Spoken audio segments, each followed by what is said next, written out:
The first sign something was wrong wasn't the missing logs, it was the silence.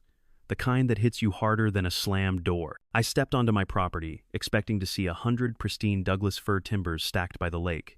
Instead, there was nothing. Just torn straps, deep tire ruts, and my tarp shredded like someone wanted me to know they were here. My stomach dropped. This wasn't vandalism. This was a coordinated grab truck's manpower planning, and every track pointed straight toward the gated back road of Cedar Ridge Bluffs. But the real punch came later, when I learned why they stole them, and who already planned to build with my timber. I met Monica Price long before the timber theft, long before I realized she treated Cedar Ridge Bluffs like her own personal kingdom. She showed up one crisp autumn morning, strutting down my gravel driveway in heels that had no business being outside an office. Clipboard tucked to her chest, sunglasses sharp enough to cut wire, a smile so tight it looked stapled on. "Hello, I'm Monica, president of the Cedar Ridge Bluffs Homeowners Association," she announced like she expected applause. I wiped sawdust off my hands. "You're not my HOA. Her smile didn't move. "Well, you're adjacent, and your property is visible from our entrance. That makes it part of our visual corridor." Visual corridor. That was her thing.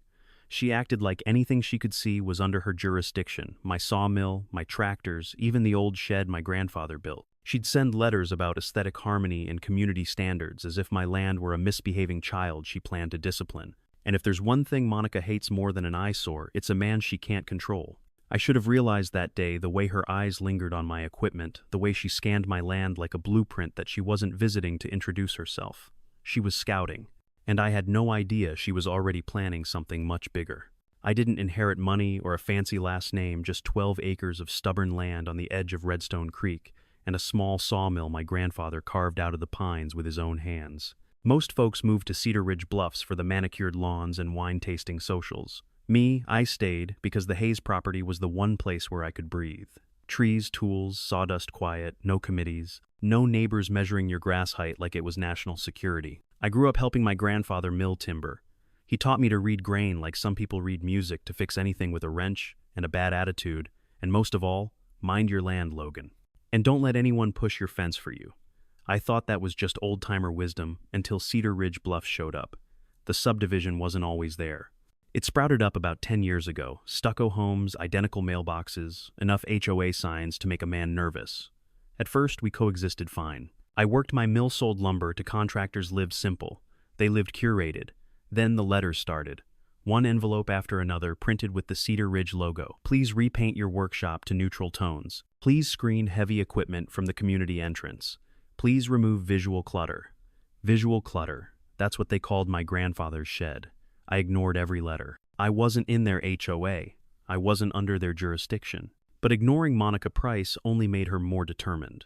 The next escalation came wrapped in legalese, a petition to annex my land into their association based on some outdated plat map they dug out of a county archive. I had to hire Elena Ruiz, a land use attorney, with the patience of a saint and the bite of a rattlesnake. She tore their claim apart in court, and the judge ruled my land fully independent, no HOA control whatsoever. Monica walked out of that courtroom like someone had unplugged her life support. But I let myself believe the worst was over. I threw myself back into mill work, took on bigger orders, and finally decided it was time to build something for myself, a small lakeside guest cabin overlooking the water, a quiet place for family to visit, a porch to sit on and watch storms roll down the Rockies. I didn't know it then, but choosing that spot right within view of the Cedar Ridge entrance lit a fuse Monica had been waiting to strike. And once I ordered those perfect Douglas fir logs, the real war began. The first load of Douglas fir arrived on a foggy Tuesday morning, the kind of morning where the mountain air feels thick enough to drink. The driver honked once, and when I stepped outside, my breath caught. Those logs were beautiful, straight as truth, tight grain, uniform diameter. I'd milled thousands of trees in my life, but these were special. The kind of timber a man builds something meaningful with. I stacked them near the lakeside clearing, right where the cabin foundation was already leveled and squared. Anyone driving into Cedar Ridge Bluffs could see the pile. It wasn't intentional, but it wasn't avoidable either. The cabin belonged beside the lake, and I belonged on my land. Of course, Monica saw it. I spotted her Lexus crawling to a stop just past the private gate. She didn't get out, didn't wave, just stared across the fence line at the stack of fur like it was contraband. Her mouth pressed into a thin, irritated line. She lifted her phone, took a picture, then drove off without a word. I should have taken it as a warning, but I'd been warned before, and nothing ever came of it. So I kept working, milling notches, prepping tools, setting posts. The cabin was becoming real in my mind, a porch swing for my niece, a bunk room for my brother when he visited a spot to grill trout at sunset. 3 days later, everything changed. I'd spent a long day at the mill cutting decking boards for a contractor in town. By the time I drove back home, the sun had slipped behind the ridge, leaving everything in blue half-light. At first glance, nothing looked wrong. The dogs barked their usual greeting. The yard lights flicked on. My workshop door was still locked. But when I rounded the house toward the lakeside clearing, a cold emptiness opened in my chest. The logs were gone. All of them. No pile. No shadows. No remnants except the flattened dirt where they had Saturday straps shredded. A chain snapped clean through. Deep tire gouges slicing across the grass toward the backside of Cedar Ridge Bluffs. For a moment, my brain refused to catch up. It felt like staring at a missing tooth your tongue keeps searching, hoping it's still there. Then the adrenaline hit. I scanned the ground with a flashlight. Found a crushed can of cheap ginger ale near the tree line. Found heavy dual axle tracks. Found the corner of my tarp, buried in mud, torn like someone got impatient. This wasn't a prank. This was a coordinated theft. A team, a trailer, a truck big enough to haul 100 logs. Someone knew exactly what they were taking and exactly when I wouldn't be home. I called the sheriff. A deputy arrived 40 minutes later. Deputy Harris, sturdy guy, local accent eyes that picked up details like a hawk. I walked him through the mess. He crouched by the tire tracks, dragging silent calculations through the mud. These tracks, he muttered, shining his light. Dual axle, heavy load, and they peel right down that utility road. That road leads behind Cedar Ridge, I said. He nodded slowly. Yep, and their service gate is right at the bottom. I felt my pulse in my throat. You think... I think he said carefully that somebody with access used that road. Doesn't mean it's the HOA, but it sure ain't random hunters. I barely slept that night. The next morning, I marched straight to the Cedar Ridge office. Their clubhouse sat behind manicured hedges and a keypad gate, but the guard recognized me, maybe from the annexation case, maybe because everyone inside talked about the sawmill guy. Inside, I found Monica behind the reception counter sorting folders like she was auditioning for the world's most condescending librarian. She gave me a sweet, poisonous smile. Logan. To what do we owe? You have my timber, I said. Her smile didn't even flinch. Excuse me, the log's stolen off my property. Your service gate is the only road those tire tracks lead to. Monica clasped her hands on the counter. We didn't steal anything. We reclaimed logs believed to be cut from our protected greenbelt. A report was filed. A report, I laughed. Those logs came from a co-op in Oregon. I have invoices, coordinates, shipping receipts, she interrupted, voice smooth as syrup. Feel free to present all of that to the appropriate authorities. But the HOA acted in good faith. Good faith, my voice rose. You broke onto private land and took 2 months' worth of timber. She leaned in so quietly I almost missed it. If you disagree, she whispered, you're welcome to sue us. Then she turned and walked into her office, heels clicking like gunshots. I left shaking with fury, not fear. She'd declared war. That afternoon, while I paced my workshop, trying not to punch a hole in the wall, a fading green Subaru rolled up my driveway. A nervous man in a Cedar Ridge maintenance jacket stepped out. Mr. Hayes, he called, voice cracking. That's me. My name's Evan. Evan Cole. I used to work for Cedar Ridge. He glanced over his shoulder like the woods might be wired. Then he held out a rubber-banded folder thick with papers. These are copies, he whispered. I made backups. After what they did with your logs, I couldn't keep quiet. I opened the folder. Emails between board members, internal memos, pavilion plans, procurement forms, and then the one that made my vision narrow. The Hayes logs solve our entrance problem and fast-track Savannah's pavilion project. Don't worry about paperwork. It's community material once we move it. Monica Savannah Price, Monica's daughter. Her daughter's company, Price and Timber Design LLC, was listed as project contractor. A neat little circle, steal my logs, funnel them into her daughter's account, claim it was beautification. Evan rubbed his temples. I told her it was illegal. She fired me, said I was undermining the board. They blacklisted me from every HOA in the county. I shut the folder carefully. Evan, this is dynamite, he swallowed. I know, just don't tell her it came from me. She keeps tabs on people. By dawn the next day I had a plan. I scanned every document Evan gave me. Backed them up 3 different ways, hard drive, encrypted cloud, and a USB. I slid inside an old coffee can under the woodpile. Then I called Elena Ruiz. She didn't gasp, didn't curse. She just said, "Send everything. I'll draft the criminal complaint today." Within hours, I had a binder full of purchase receipts, GPS, harvest data, milling specs, before and after photos, tire track casts, a neighbor's hunting cam footage showing a Cedar Ridge-marked flatbed hauling timber at night, and Elena she delivered. By the end of the week, the sheriff's office had issued a warrant for the Cedar Ridge maintenance yard. I wasn't allowed inside during the search. But when Deputy Harris later pulled me aside, his eyes gleamed. "You're going to want to hear this," he said. "We found 70 logs, many with your co-op QR tags still attached." My heart clenched, relief, rage, vindication, all tangled. "And Logan," he added, lowering his voice, "you're not just dealing with theft now. What am I dealing with?" He held up the inventory list. A full-blown fraud scheme. The morning the sheriff's department executed the warrant, Cedar Ridge looked less like a luxury community and more like a crime scene. Patrol cars lined the private drive. Yellow tape fluttered in the breeze. Residents stood on their porches with mugs in hand, whispering like the HOA was having a public meltdown, and to be fair, it was. I stayed outside the gate, arms crossed, boots planted, watching deputies unlock the maintenance yard. Deputy Harris gave me a small nod before heading in. Minutes later, doors clanged open, and then I saw them hauling out the first log, my log QR tag still stapled right to the butt end. My jaw clenched. Another log followed, then another, and another. A whole stack exactly the size of what had vanished from my clearing. A forensic timber tech crouched beside the pile, comparing grain patterns, calling out matches like he was reading off winning lottery numbers. One deputy shouted, "We've got cut decking boards, dimensions match the milling specs from Hayes Sawmill." Another yelled pallet labeled Phase 1 Pavilion Materials. It was like watching a magician reveal every trick at once, except this time the magician was a thief who ran out of hiding places. Then Monica Price arrived. She came charging down the path in a cream blazer and sunglasses big enough to hide behind.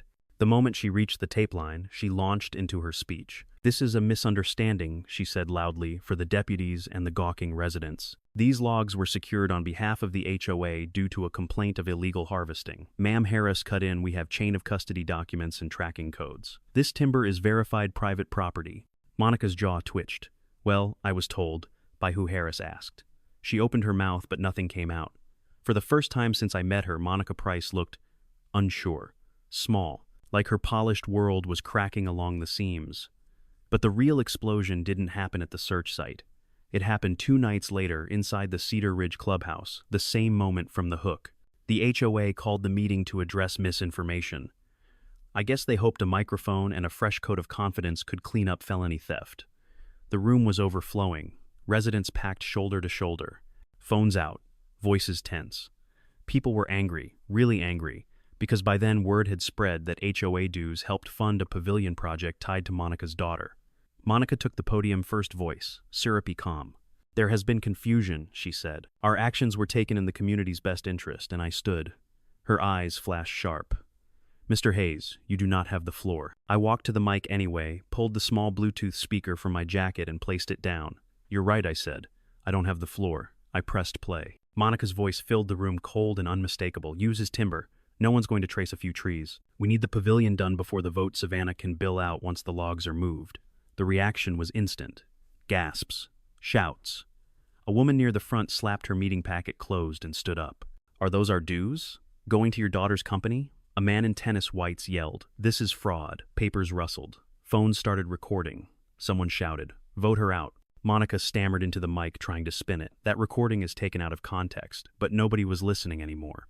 The room erupted into chaos, residents yelling, board members shrinking in their chairs, deputies stepping forward. And Monica, she just froze hands, trembling as her kingdom collapsed underneath her manicured heels. For the first time since this war began, she wasn't in control. She knew it. The board knew it. Everyone in that room knew it. And that was the exact moment the HOA stopped being the problem. Because the next step wasn't an argument. It was court. Courtrooms always feel colder than they should.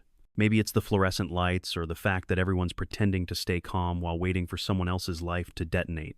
But on the first morning of State of Colorado versus Monica Price, I walked in with the calmest breath I'd taken in months. Rows of spectators filled the benches, local reporters, half of Cedar Ridge Bluffs, and even 2 reps from the Oregon Timber Co-op who'd flown in just to see how their stolen logs ended up on the evening news.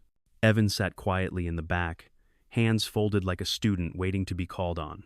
Monica arrived last. Immaculate blazer, perfect posture, 3 attorneys orbiting her like satellites. But her eyes, they darted not scanning the room but searching for a version of reality where she still had control. That version didn't exist anymore. The DA opened with a timeline so simple and so brutal that even Monica's attorneys looked uncomfortable. They laid out my invoices, GPS coordinates from the Oregon co-op, QR tag tracking, photos of the logs on my land, the hunt cam footage catching the HOA flatbed at midnight, Evan's folder of internal emails, evidence of HOA funds funneled into Savannah Price's company. It wasn't a case, it was an avalanche. Then they called Evan to the stand. He looked nervous, sure, but his voice didn't shake. I kept those files because someone had to. What they were doing wasn't community service. It was personal gain. You could feel the room shift. Half the residents stiffened like they were realizing they'd been paying dues into a personal piggy bank. Monica's lawyers tried everything. They claimed she acted under misguided good faith due to a boundary confusion. They argued she believed the logs were from a protected greenbelt. They blamed a mysterious subcommittee that apparently handled timber verification. Then the judge asked the obvious question, where is this subcommittee's documentation? Silence. The kind of silence you can stack bricks on. Monica's own attorneys stopped making eye contact with her after that. And then came the financial audit, months of misappropriations routed to vendors directly connected to her family name. A playground that cost triple market rate, a landscaping contract awarded to her brother-in-law, a beautification grant funneled into Savannah's company long before the pavilion idea even existed. When the judge said, there is clear evidence of systemic HOA misuse, you could practically hear the oxygen leave Monica's lungs. The judge didn't waste time. 18 months in state custody, 2 years probation, mandatory restitution for the full value of my stolen timber and equipment. Punitive damages totaling $275,000. Then came the part no one saw coming. Effective immediately, the Cedar Ridge Bluffs HOA board is dissolved. Gasps rippled through the room. The judge continued. An independent administrator will oversee the community, conduct a full audit, and draft a reorganization or dissolution plan for resident vote. In one ruling, Monica didn't just lose her position. She lost her entire kingdom. I walked out of that courthouse with my boots on the ground and a weight off my shoulders I didn't realize I'd been carrying. A reporter shouted, "Mr. Hayes," any comment I gave him won. Sometimes you've got to defend your land with more than fences. Word spread fast. Within a month, Cedar Ridge residents voted 3/4 majority to dissolve the HOA entirely. No more fines, no more harassment, no more Monica clones patrolling driveways with clipboards. Savannah's company shut down by the state for vendor fraud. Last invoice she submitted was literally labeled creative mulch. Evan found a new job with a sensible HOA 2 towns over. Sends me Christmas cards now. Still signs them nervously like Monica might leap out of the envelope. It took time, but I rebuilt the cabin by the lake. I salvaged 73 of the original logs, cleaned, remilled, re-notched them with my own hands. Insurance covered the rest, but I wanted the heart of the structure to come from the timber that survived. The cabin turned out better than I imagined. Warm cedar interior, a screened-in porch overlooking the water, reclaimed iron fixtures from an old barn outside Durango. My niece calls it the Timber Fortress. And maybe that's what it is, proof that something taken can be rebuilt stronger. A month after the final ruling, I hosted a big barbecue at the cabin. Locals came, former Cedar Ridge folks too. No fences, no complaints. Just smoke from the grill, kids chasing fireflies, and laughter echoing off the lake. As the night settled, an older man from Cedar Ridge clapped me on the shoulder. "You didn't just build a cabin," he said. "You drew a line none of us knew we were allowed to draw." After everyone left, I sat alone on the porch with a glass of bourbon. The wind rolled across the water. The pines swayed. No spotlights from the HOA, no emails, no threats. Just peace. The kind my grandfather always said was worth fighting for. And as the moonlight hit the cabin walls made from the logs they tried to steal, I finally understood the truth. They lost their kingdom. I kept my land, and that was worth every damn splinter.